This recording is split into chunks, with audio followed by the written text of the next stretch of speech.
పాత బస్తీలో అర్ధరాత్రి కురిసిన ఉరుములు మెరుపులు ఈదురుగాలులతో కూడిన భారీ వర్షం జనజీవనాన్ని అస్తవ్యస్తం చేసింది. భారీ వర్షానికి పలు ప్రాంతాల్లో విద్యుత్ సరఫరా నిలిచిపోగా నాళాలు డ్రైనేజీలు పొంగి పొర్లటంతో లోతట్టు ప్రాంతాలు జలమయమయ్యాయి.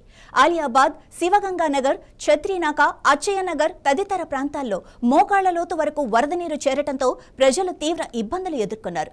ఇంట్లో దుకాణంలోకి వర్షపు నీరు చేరి ఆస్తి నష్టం కూడా సంభవించింది. ఇక మరోవైపు రహదారులపై భారీగా నీరు నిల్వ ఉండటంతో వాహన రాకపోకలకు అంతరాయం ఏర్పడి ట్రాఫిక్ సమస్యలు తలెత్తాయి. ఇక పరిస్థితిని అదుపులోకి తీసుకురావడానికి జీహెచ్ఎంసీ, హైడ్రా సిబ్బంది సహాయక చర్యలు చేపట్టి నిల్వ నీటిని తొలగించే పనులు కొనసాగిస్తున్నారు.